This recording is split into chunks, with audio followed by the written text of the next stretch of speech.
This is Lisa LaRose here on Connect to Love on PRNFM, and I am joined by the incredible, amazing Michael J. Russ. I am so excited, Michael. I think I'm still reeling from our last show with Carol and the thought of ice cream.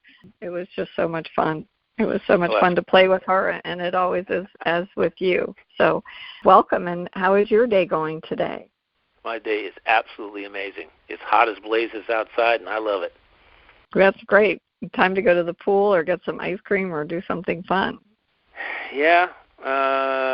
Between you, me, and the fence post, I think I'm going to head out of here for a margarita after the show.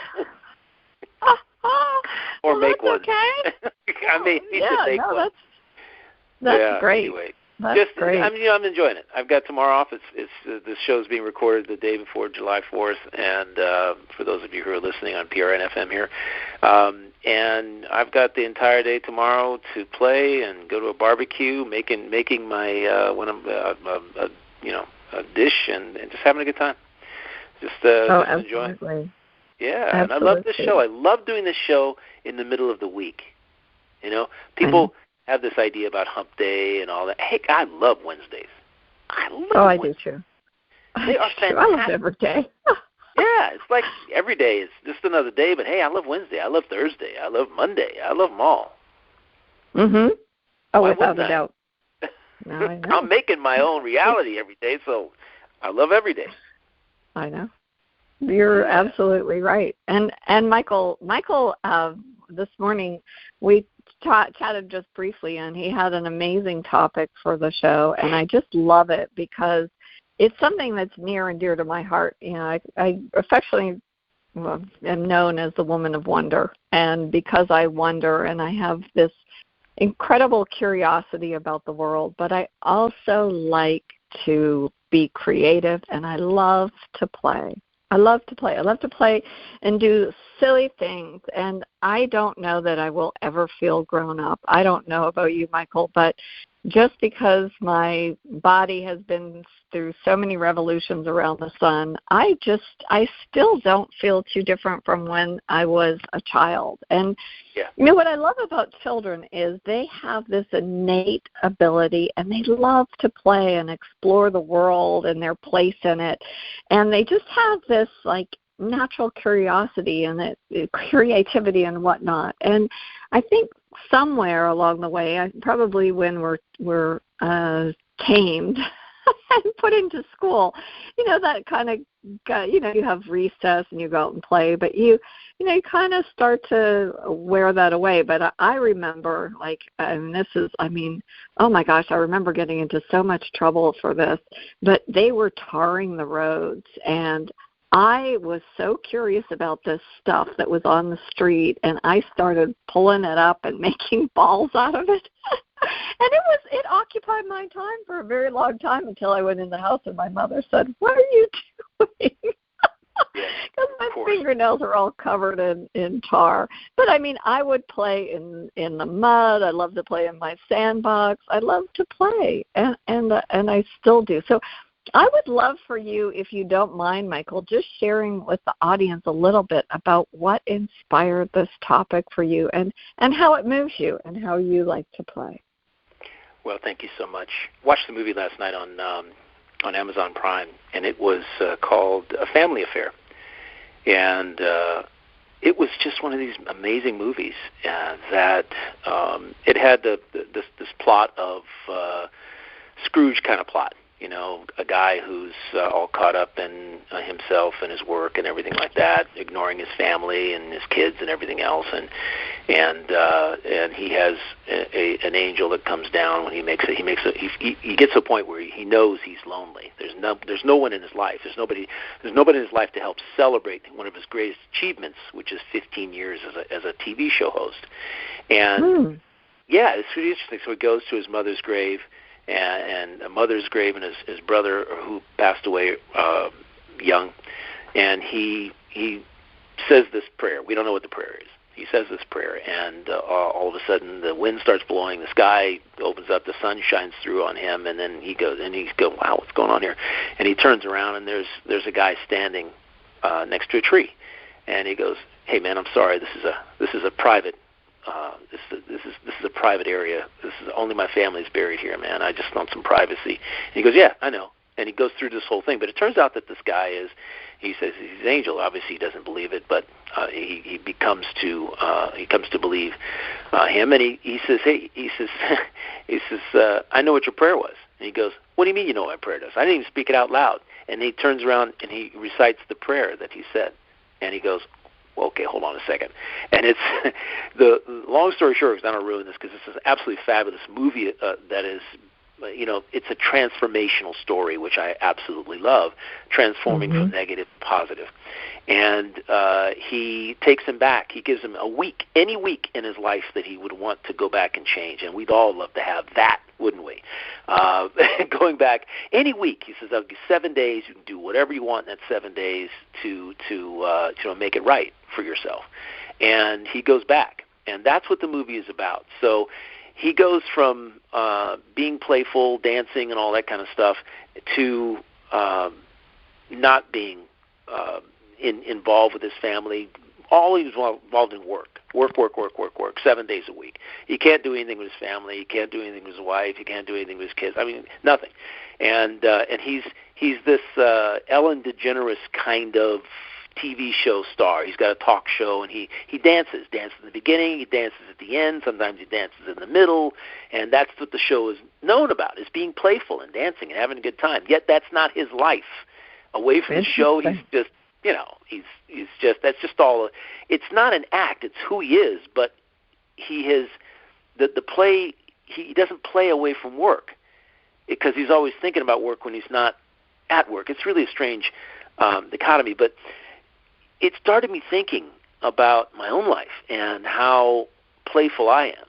And I just turned 60, 6.5 decades plus a year, let's put it that way, which I love. I love this time of my life. And I recognize that I am playful all the time. My girlfriend calls me goofy all the time because I'm doing just strange stuff, goofy stuff. Out of the, I do a little dance here and there. I'll smile, I'll say something to make her laugh, do something, and it's me. I recognize in the relationship, it's work for me. I work out of my house, which is a little bit different than some people, but I used to work in an office, and I would be playful there as well. And unfortunately, in America, and around the world in many places, I know it's a little bit different in Europe, corporate culture, which everybody wants to get hung up in, because that's where they think the jobs are, that's where they think the money is, and the prestige, and moving forward and the achievement. Play becomes associated in society as a lack of focus, a lack of attention. It becomes associated with not being serious, right, and not being able to accomplish. And the term, hey, get serious, why should I get serious? When you're playful, creativity flows in abundance, and inspiration flows. You have to allow yourself to be playful. And it's interesting because a lot of the tech culture now that is happening around the country and around the world, they have integrated play into their work culture. You bring your dog to work. I guess you can bring your cat too. I don't know about too much, but you have areas for ping pong and shuffleboard, and you can go outside. There's a golf hitting area, and they want you to take breaks and go play because they understand the value of you taking a break and going and playing when it comes to creativity and when it comes to achievement and being happy. The connection between being playful and being happy, and how that adds to your own ability to achieve what you need to achieve or what you want to achieve. And the issue that I've taken this, you can do this in a lot of different areas, but really when it comes to your significant other, or if you have a family, or if you have a series of friends and you do things with them, play is muy importante. It is it has to be the highest level in your hierarchy of things that you want to do, because when you weave that through your entire life, that's when you're tapping into that creativity, inspiration, miracles, manifestation, all those things you really want. You're manifesting what you want because it's the joy that comes from playing that becomes the main ingredient for making everything else happen. And we talk about this all the time. We talk about joy, talk about happiness and their importance, especially when Carol's on the show, and how thinking about ease, making things easy instead of positioning them as hard, difficult, and tough.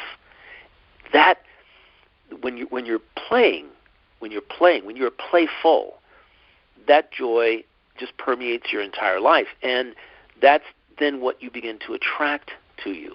And I would encourage everyone to watch this film because his wife gets involved, his kids get involved, because they both have issues. You know, we in relationships we develop these perceptions. You have the perception of your partner that you develop over time. The longer you're with them, the more solid those perceptions of your partner become. And I know this because my first marriage was 15 years, and I had to break apart an incredible amount of perceptions that I had developed. So it's been a stepping stone of learning with regard to relationships. But my current relationship is 22 years, and what I can tell you is that I am playful every day. It's just spontaneous. It's just spontaneous. Whether I'm playing with the cat or when we had dogs where I was playing with them. When I do things, when I see my girlfriend's being too serious, I play around with her and kind of, take away that seriousness and that's just the kind of person I am. And it creates an amazing household. And if you have kids, which I never have, the beauty of being playful is that you are teaching them that joy is a part of family life. Because we can only teach what we know. And so when they grow up and they have a family, when they've experienced joy and playfulness, the joy that comes from playfulness and the happiness that's displayed, the love that is displayed as a result of that play, they then can pass that on to their kids. And this was one of the junctures of the movie that was really kind of interesting because the guy lost the relationship with his son and daughter completely, right? They literally did not have time to celebrate with him before this gone back for a week. It was terrible, wife divorced, his wife got remarried to her high school sweetheart, and the kids, boy, they wouldn't even return his calls. Right, because he never spent any time with them. He never played with them. He never experienced any. He never did anything with them. Never. It was never. He had too much. He always had to go to work. And so, again, we can only teach what we know. So we have to be very cognizant of what we are teaching our kids, what example we're setting for them, so that we know that when they experience it they experience it in your family, that is a memory that they will pass on and do that in their family as they, their family as if they have one, or in their relationship. It's really, really interesting. All of this is interconnected, and that's what I love about it. So I hope it wasn't too long on that diatribe. Oh, no, not at all. It just rocks my world when I see movies like this, and what I take from is, I believe, way, way different than what a lot of people take out of them. But I'm watching, and I'm seeing every nuance of this transformation happening and the wheres, the whys. I can kind of break down why the script is written the way it's written, and it's so beautiful. It's just gorgeous. Yeah, and it goes back to, I think, even what Bashar said about, you're meant to come here and have fun. Exactly. And when you're playful and lighthearted, and there's so many. I look sometimes at the end of my day, and there are so many amazing moments. And I'm like you, Michael. I like to play. I like to tease a little, tease a little bit. Like I'm happy. I like to poke fun at some of the things that I do that are just funny and kind of off kilter, and I own it. I guess is how I put it. But I think the thing to remember is that each person has different types of play. And when you brought up this topic, I thought, I just am curious, like what is there out there for adults about playing? And there is actually a National Institute for Play. And I was like, really? There's a National Institute for everything, absolutely. The interesting thing, Michael, about the National Institute for Play is they say that they're dedicated to advancing society's understanding and the application of play. And they basically go into the basics of play, how we play, why we play, and then the different play personalities, which I thought were so very interesting because they said that as we mature, we develop a certain style of play, and there is something that we're comfortable with. And I can see that even in myself. I'm sure you can as you. And that people have basically one or more dominant play types. And so I would love to just speak a little bit about what these are. So the first play type is the collector. The collector, it's all about the thrill of holding and collecting things, objects, experiences, whether they be coins or antiques, trains, you name it. Anybody who enjoys collecting, they derive a certain joy from the treasures that they find. And I can certainly relate to this. I do that all the time. I love to go treasure hunting. I never know where I'm headed or what little place that I'm going to be in, that I'll find a little treasure. And maybe it's not just for me, but maybe it's for a gift for somebody. But I really love the thrill of the hunt. And so the second play type is called the competitor. So basically the competitors aren't just playing the game for the sake of the game. They love keeping score. They love playing video games or sport games, anything like that, which I thought was pretty amazing. Then the third type is the creator or the artist.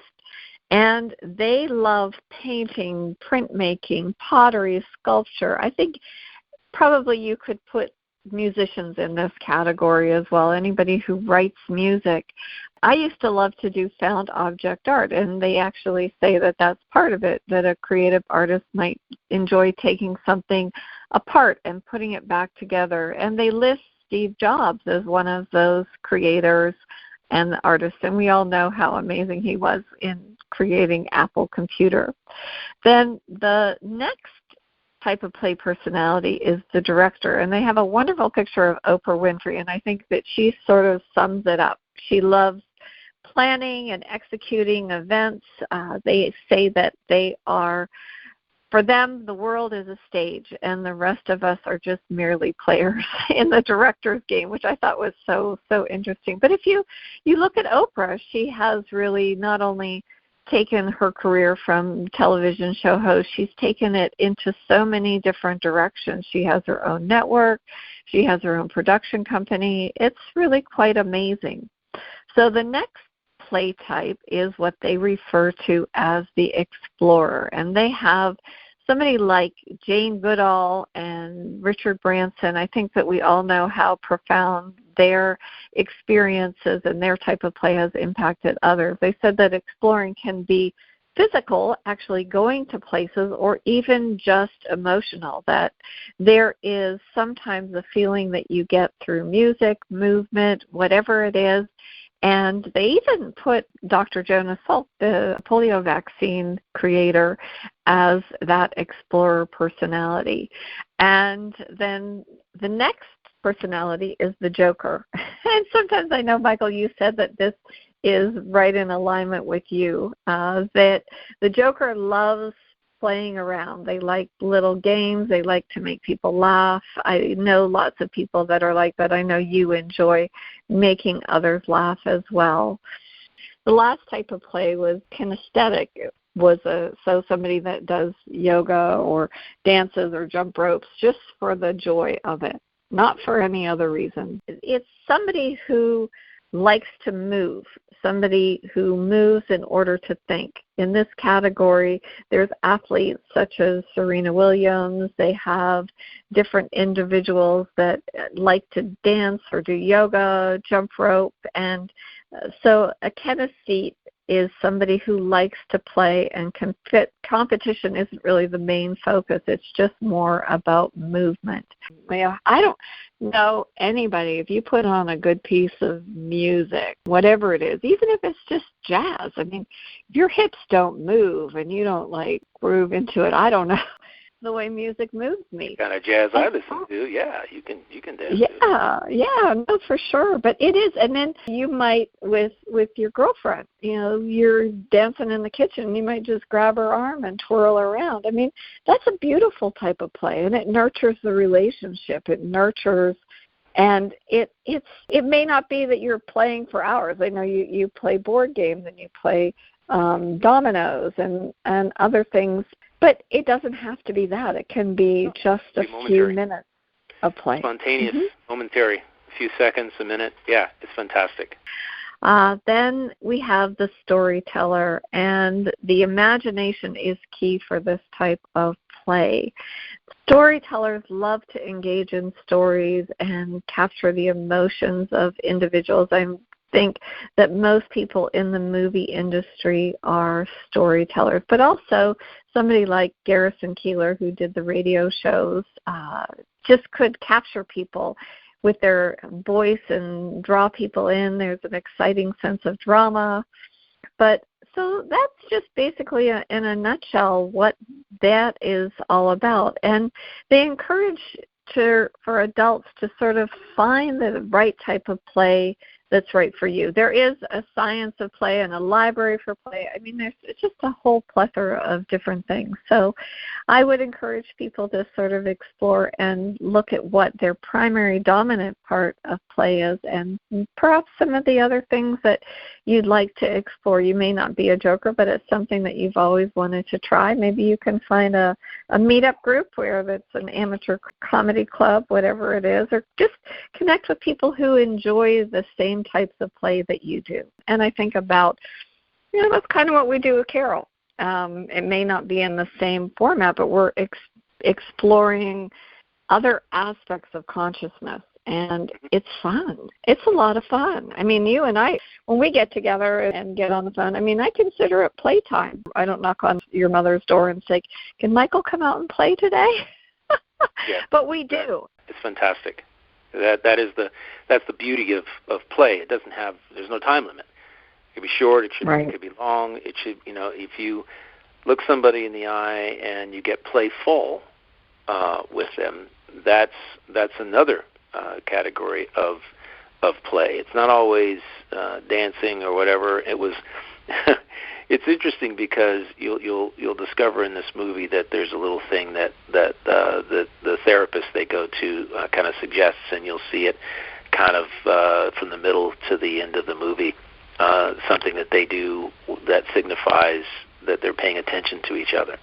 I'm not going to spoil it for you, but there's another aspect to this movie that you have to be. I want anybody and everybody who watches it to be alert to. There's a young boy that's not part of their family, and the role he plays in their family, that they play in his life and he plays in theirs, is really, really rather cool. It's kind of a subplot. It's a subplot. I'm not going to ruin it, but it's a subplot in the movie that is absolutely mind-blowingly informational. Let's put it that way.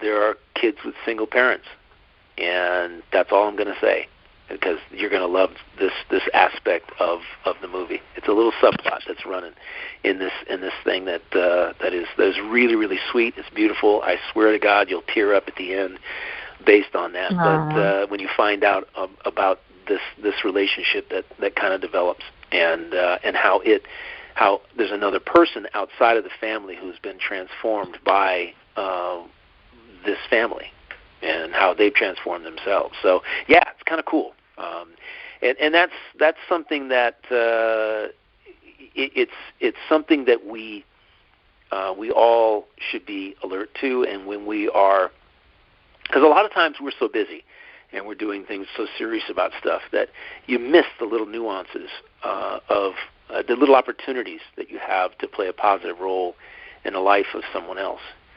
And be it for a moment, be it something that you say, be it just paying attention to them, listening to them. And we always want to be alert to how we can help another human soul to move forward.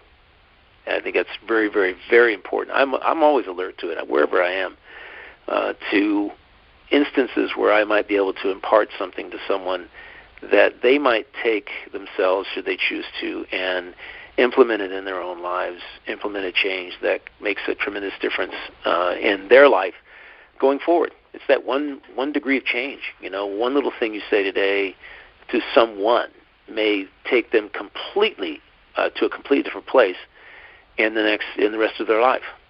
And to be that, to play that role, to have that ability, to the awareness to make that kind of difference in someone's life is magical. That's the word I have to use. It's magical. Completely. I agree.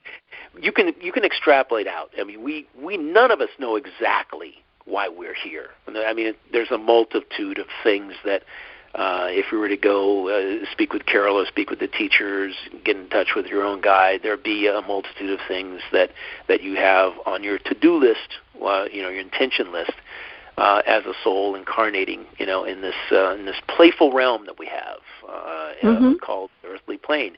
And so what's cool about it is you never know. It's those little things that make a huge difference. I told a story probably in another podcast or maybe my own podcast about a guy who was obsessed with business and making money and building wealth and all of that, and became very successful at the expense of the rest of his personal life. And he sat. It was raining. He was walking on the sidewalk past the bench. A woman was on the bench. She was beside herself, crying. And it was a bus stop basically, and he took she evidently impacted him at that particular point so that he sat down with her. It impacted her so fully that he sat down next to her. He said, "What's going on? What's wrong?" And all she needed was a little bit of understanding, somebody who listened to her and just, I think he told her, everything will be all right, everything will work out.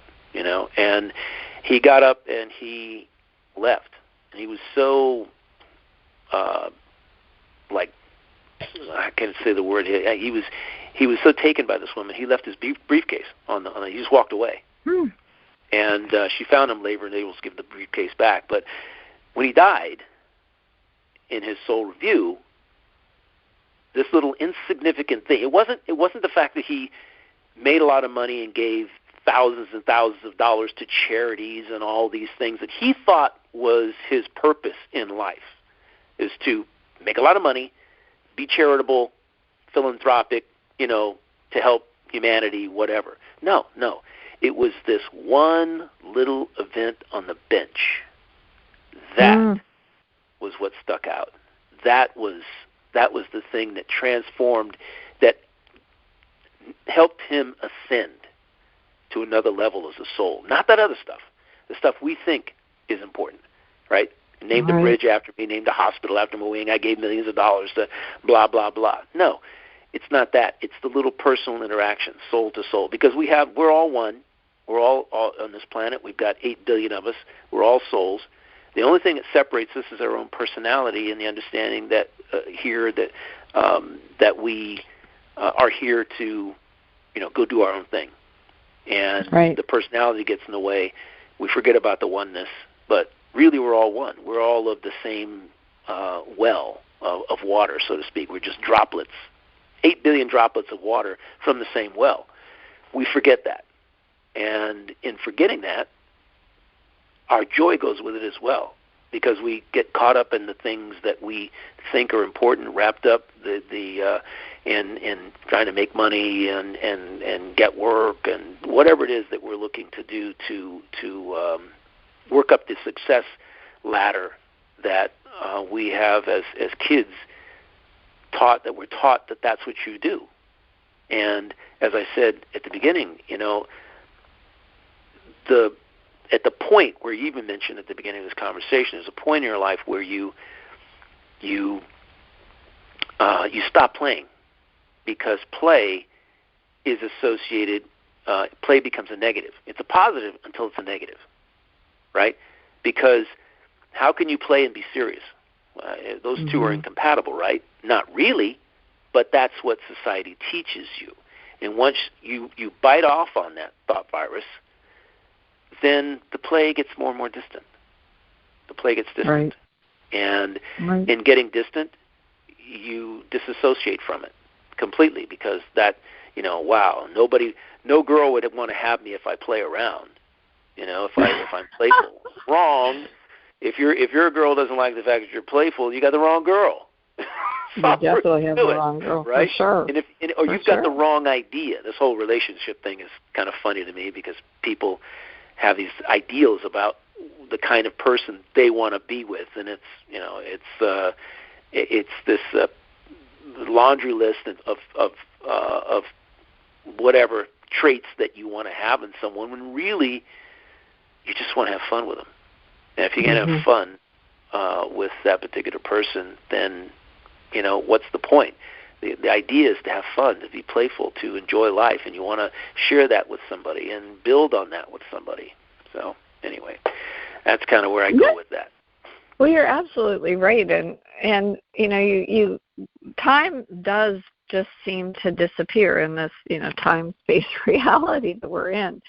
And, you think, wow, it's already halfway through the year. We're more than halfway through the year. It'll be Christmas before we know it. And it's like, and the summertime, especially, is such an amazing time to play. Sure, you have to get the mundane activities done, like your laundry and the things, you do have to get your work done.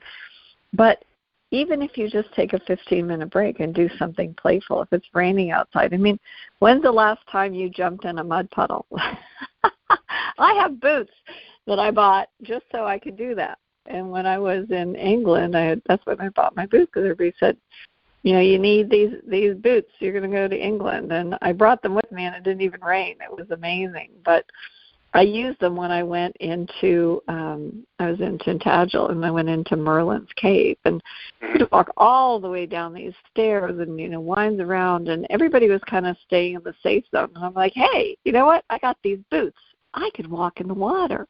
I can explore this cave. For me, it's like my own little playtime. I didn't have to be like the grown-up adult and be like, okay, well, no, we saw this. And I'm like, no, I'm in a cave and I want to explore. And I was picking up rocks, and I was like, going into nooks and crannies, and not too far so that when the ocean started to come in, I'd be stranded. But I didn't want to swim. I wanted to use my boots wisely. But, it just was one of those things. Splashing around in the water with boots on, it's kind of fun. And when I'm, sometimes when I'm on social media, I'm looking through different things, the videos that attract me most are when people are doing spontaneous things. They've been caught on camera. Nobody's watching them, on some security camera, and they're just playing. They're dancing in the street, or they're doing something fun, or being tender with an animal that they don't know, or throwing a ball, or whatever it is. And I think that, as you said, Michael, you create your own reality. You have this personality, but it's really you're creating your own personal reality. So if I'm creating this reality and I have a choice between mundane and ho-hum, I would rather have playful and fun, and just whatever it is. And I think that's why I've always been so attracted to children's books and never really lost my sense of curiosity, because I can read a children's book in 5 minutes, 10 minutes, something like that. The pictures are delightful. To me, that's a sense of play. I take that out of my time. And, when I go to the bookstore, I find one of the little seats in the kids' department, and I sit my little butt down, and I just pull out the shelves, and it's so soul nurturing to me. I don't have to take myself so seriously, like, you're an adult. This isn't your section, young lady. You need to go back over to that, that boundary over there, because I don't know. It feels comfortable to me, I guess is what it is, and it makes me happy, and it brings me joy. And I think that all play is like that. Yeah. So let's define one thing here. Play is a state of being. Play is a state of being. It's not necessarily something that you put on a list of to-dos. And in my view, you mentioned the mundane, like laundry and cleaning. I could add yard work and repairing or something or whatever it may be, fixing something. The idea of play, if you're in a state of being of play, you can do any of those things and be playing or playful while you're doing them. I mean, laundry is not a mundane thing to me. I have to do it. I did 2 loads today. However, I mean, it's reminding me I need to put them in the dryer. At any rate, the idea of play nowadays with earbuds or speakers, I will in my house when I'm cleaning, I'll turn on a speaker, put a Bluetooth speaker, my playlist on that, and I'll turn up the volume. And the music that I'm playing is specific to just fun. It's smooth jazz. It's a pop list. It's an eclectic mix of very positive, upbeat music that it makes me just have fun. It puts me in that playful state of being. If I happen to be moving from something else, that's what it does for me. I know I need to do those things.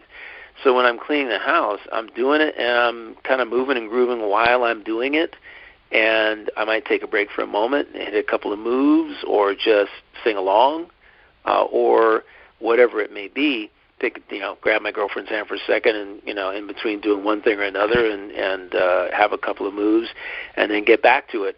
Point though is that you can find ways to be joyful doing anything that you have to do throughout the day. And I think figuring out ways to it's not even figure out ways. Let's just put it this way: if you're in a playful state of mind, if that's your being at that particular point, it doesn't matter what you're doing. It doesn't matter what you have to do. I've got to go out. If I go outside and need to repair a fence, put nails in this, and keep things boards up, I got my earbuds in and I'm doing it and having fun.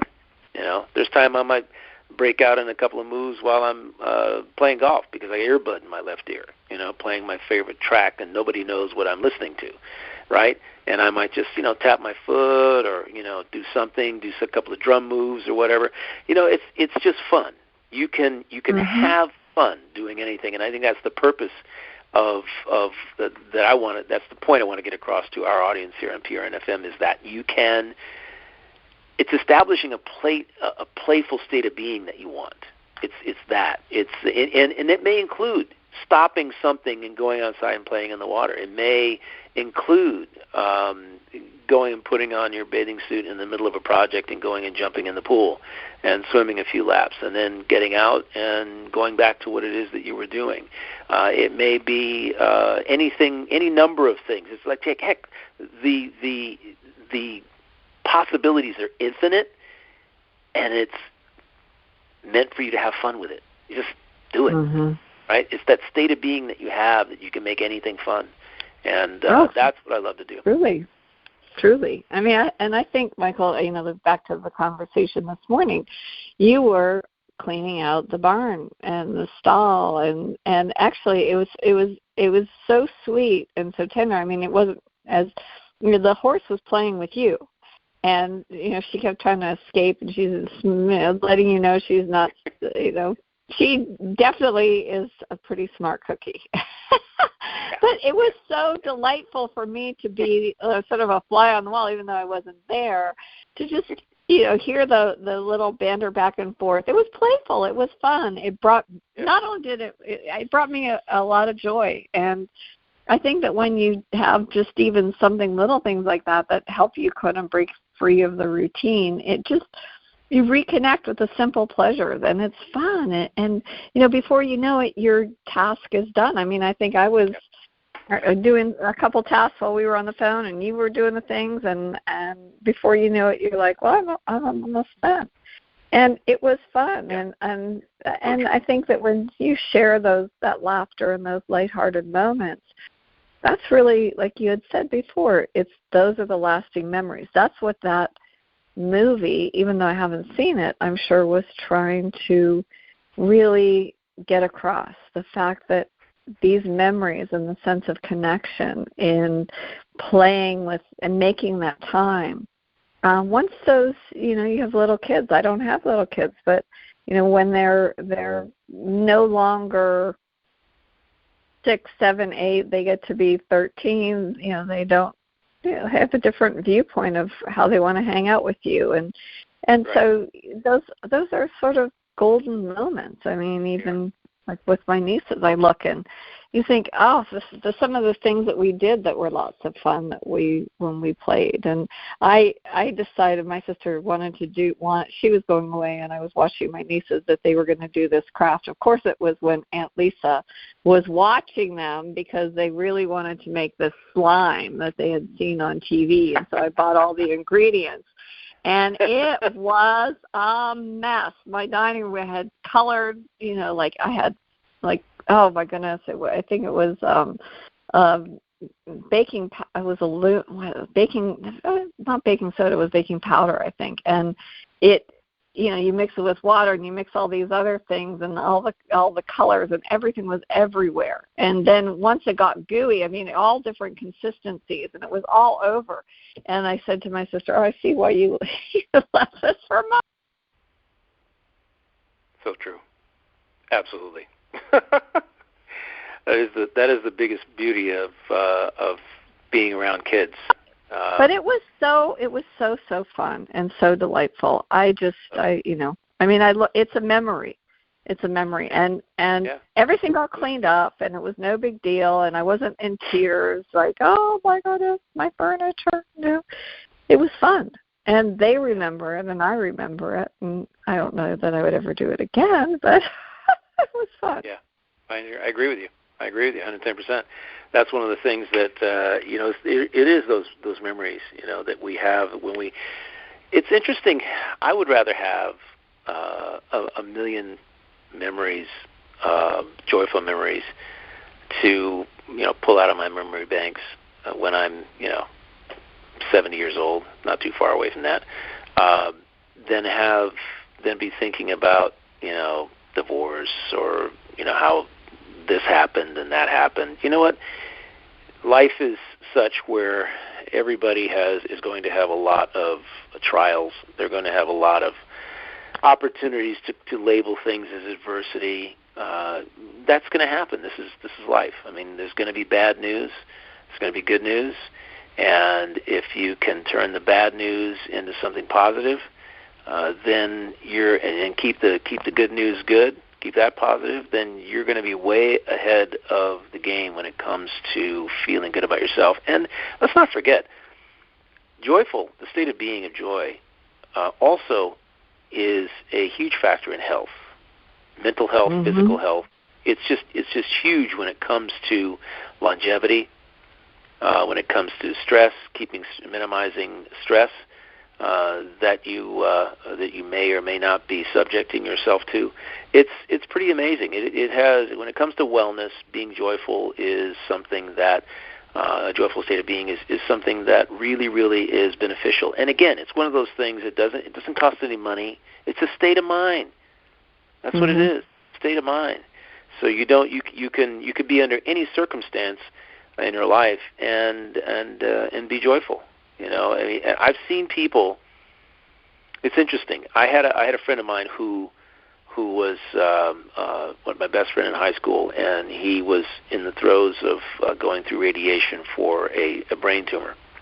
And I literally flew back across the country to take him to our 35th high school reunion because he was, and he said, no, I'm not going on. And he was literally, he couldn't eat anything. He had to eat through a straw. But he said, I'll take care of my nourishment before I go. I said, yeah, don't worry about that. Do what you need to do. Let's just go have fun. And we ended up closing down the hotel we stayed at. I mean, we closed down. Oh, that's awesome. And everybody that was there loved seeing him and asked him to dance. And we just had such a good time. He had fun, right? And it wasn't getting caught up in, his situation physically. It was about bringing some joy to his life. And that's what I told him. I said, look, let's just have fun. whatever unfolds. I had no idea that everybody would embrace him the way that they embraced him, and I mean, literally, we were the last people to leave, and it was because of everybody's warmth and the way that they embraced him, and so it made a joyful thing out of something that wasn't, that most people would say, oh no, don't do that, you can't, get involved, don't want to stress him out, blah blah blah. You know what? Have fun.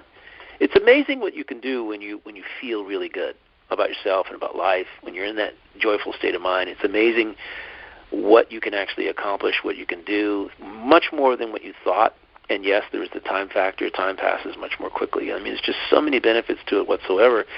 And I just see people so serious, and I'm going, hey, lighten up. It's life. It's, you're going to see things. You're going to experience things. You're going to have things happen to people that you know. However, what I didn't tell you about this movie, what you're going to love too, is his mother. It covers all the bases. Okay, kids, wife, mother. His relationship with his mother is transformed. I mean, it's just fantastic. You're going to love this, and I want to hear. I want you to call me whenever you can during the daytime and talk to me about what you thought about the flick, because I'm sure I encourage our listeners to go check it out as well. Very special movie, very special. Well, it's nice when they're just gifts when you run across them. I mean, when you were talking, and it reminded me of that movie Hector in Search of Happiness. Oh, and yes. How much, absolutely. How much he basically said you can't touch happiness, it's elusive, but it was in that discovery of all of the different things, the dancing in the streets, the journey, finding peace. Flags at the monastery. Yeah. It was amazing. Oh my gosh, I know. There was so much happiness, so much joy in it. He was looking for something that was always within him, but he was just holding it back. I mean, it's classic story. Everybody's done that at one point in time, before you, and some people keep doing it. I think that we have to wake up from this dream that we have that everything needs to be either positive or negative, and if it's negative, we have to feel negative. We have to be in that groove, and we have to go with that. We can't leave it because there's some sort of societal pressure to be there, right? People come, people go. I sent you a little short, which is from Denzel Washington, and I don't know if you had a chance to see it yet, but there's a lot of really good stuff. A lot of great shorts from Denzel Washington. A lot of treasure to be had on YouTube from Denzel in terms of shorts. But in essence, it was talking. It's funny because it was apropos for our conversation here. He was talking about things happen, people come, people come, people go. I'm still here. I'm still having fun. I'm still here. I'm still living, right? I don't let other people impact how I feel about myself and my life. And this is what a lot of people tend to do. You feel that you need to be a certain way if there's a certain thing going on in your life. You don't need to be. There's no. It's sort of this unwritten rule that if you're experiencing adversity, you can't be happy. Because adversity is just a state of being as well. You're feeling as if it's a label that we put on things when we're doubtful and we don't know how we're going to get through it. Right? We label it as adversity, something we have to do. But it's that labeling of adversity that really makes it more of a challenge for us to get through. It's actually not. You can cut through it like a hot knife through butter as long as you don't label it as some big thing, the mountain you have to climb in order to get to the other side. You can literally make it a little molehill or a little pile of dirt to get through by not building it up to be something bigger than it really, really is. And this plays into the whole joyful thing because when we talk about, creating joy in our lives, we also have to talk about those things that take away joy, the feeling of joy, that do not allow us to embrace joyfulness as a state of being. It's because we feel we need to be serious because something's going on in our life. There's like something we're experiencing, and society says, you can't be joyful. Those two are incompatible. You're not being serious. Right. You don't really, you never love that person if you're joyful and they've passed on and you're having a good time. I love the funerals I go to where everybody parties. Yeah. Yep, in celebration of, gratitude of, and joyfulness of having known that person, right? Yep. Instead of regretful and, I'm sorry that they're not here. I'm not going to hug them or talk to them anymore, and I have to feel like garbage because I can't feel good because they're not here anymore, and everybody's upset and crying. It's when my mom passed, it was very close to her birthday. It was actually, she passed before her birthday, 3 days before her birthday. Mm-hmm. And so my mother loved people. She loved being around everyone, and she always had a just such a unique perspective on the world. It was really a gift to have her as my mom. And so we had a birthday cake after the service, and I asked everybody to please wear bright colors because she loved to wear bright colors.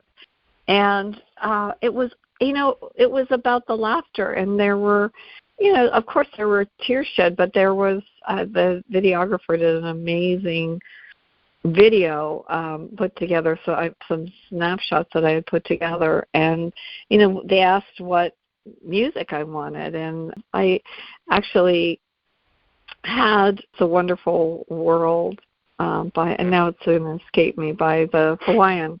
Oh my gosh, I can't think of his name right now.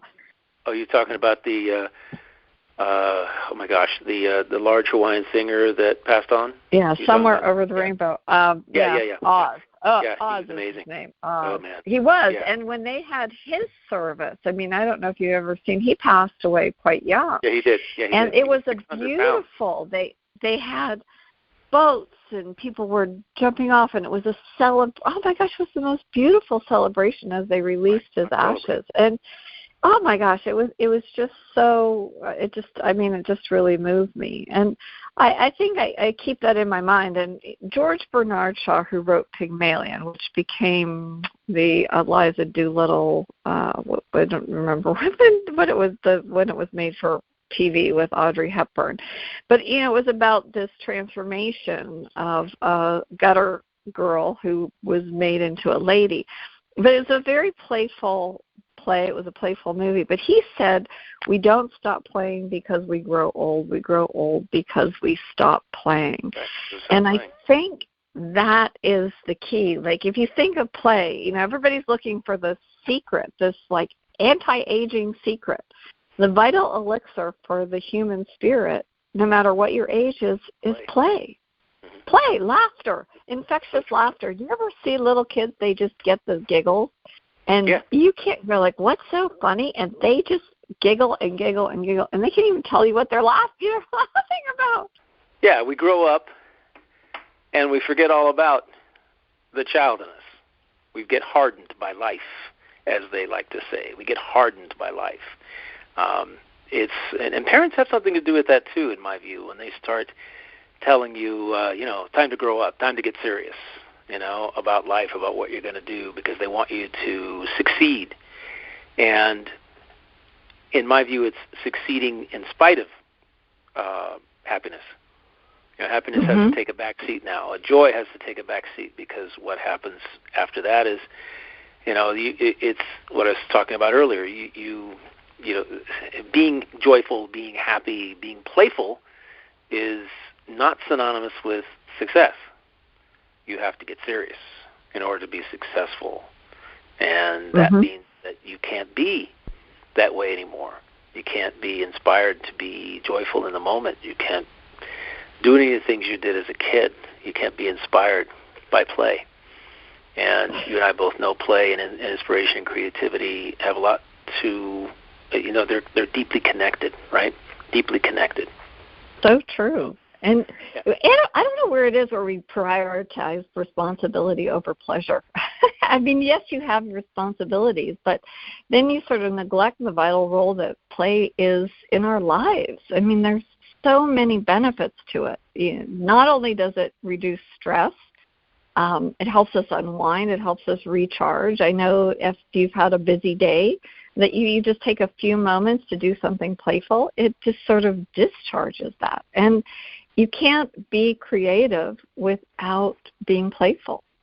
And I know that you know that as better than anybody. And when you watch a movie that's playful and you share laughter and you have that interaction with other human beings, which a lot of us have sort of forgotten about, it really does form those stronger connections, and that's what we're here for.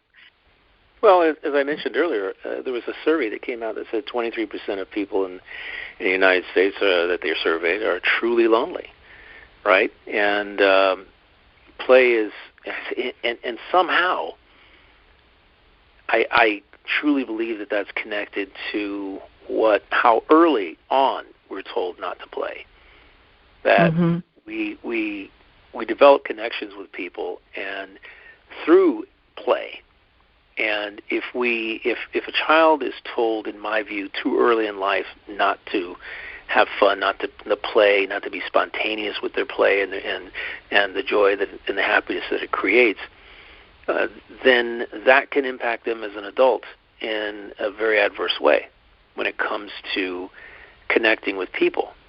Because I don't know, I think one of the best plots in a movie is one where the girl is playful and the guy is serious.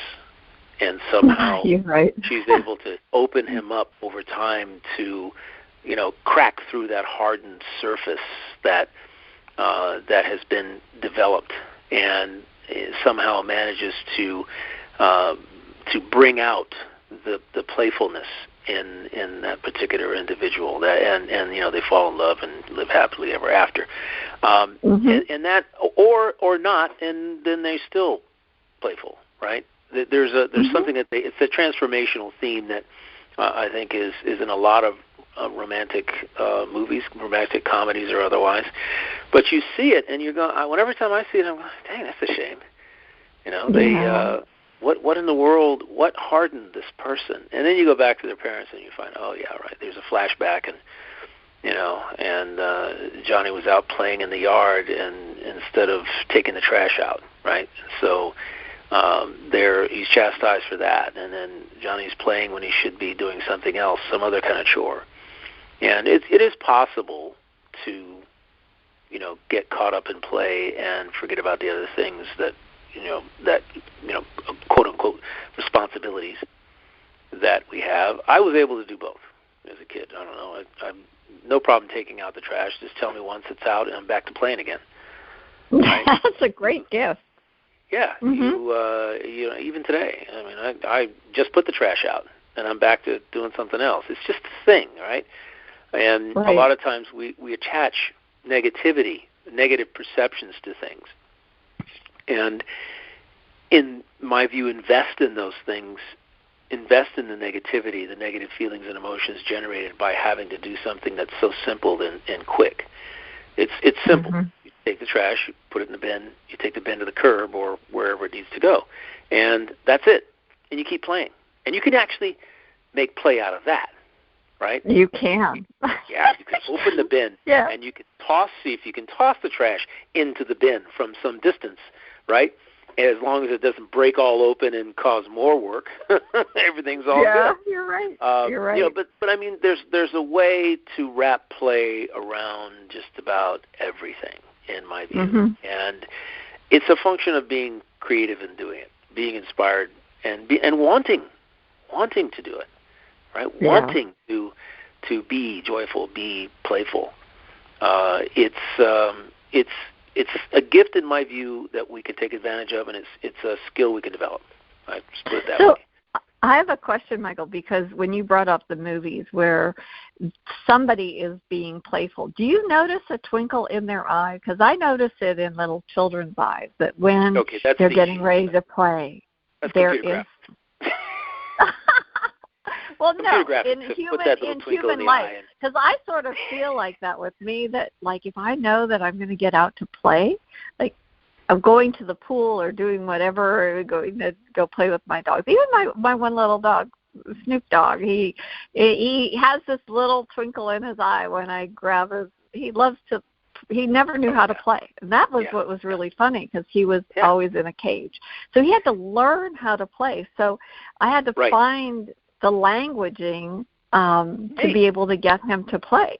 And now he's so joyful, and we have this connection. I mean, he's almost so close to me all the time, like personal space. I need a lot of there's no personal space left, right? I understand. But I had the same thing with my the Aussie that I happened to adopt, that was found out on the property, let go by somebody, and to my benefit. However, it was about a 3 or 4 year old Aussie that did not know how to play, didn't know how to chase a ball, didn't know how to do anything, and it was our corgi that taught her how to do that. She saw the corgi doing it, and she goes, "Wow, what is that? What's going on there?" And then she chased it a little short distance and picked it up and dropped it and said, no, you're supposed to bring it back, and watch the corgi, just sit here for a second, and the corgi would run with those short little legs. They just get low to the ground and just boom, they're fast. Let's put it that way, and grab the ball, and then she learned to jump up in the air and grab the ball on the bounce, and you could just see a smile, right? The corgi smiled. This dog smiled, right? Dogs, pets, I don't know. My cat doesn't smile, I don't think, half the time. But dogs, you can actually see them smiling when they're having fun, when they're being joyful, being playful. I love it. That's one of the greatest gifts that we can have, is to have an animal, reflect that back to us. It's absolutely fabulous. Fabulous. So, hey, we've had a really awesome time on the show, and I know we need to talk about this a little bit more, because this is a long tail conversation. But I want to tell our guests out there on PRN-FM to maybe, I'll suggest that they examine the joy that they're feeling, the playfulness that they're engaging in on a daily basis, and step it up a bit and see what happens. How they feel. And maybe connect with us through our podcast, Connect to Love, or otherwise. But hey, I would suggest that let's all be more playful in one way or another. Strive to do something different. Thank you, Michael. It's such a joy to play with you during this hour that we have every week, and I'm so grateful. And wishing you all a playful week. Thank you. Bye-bye now.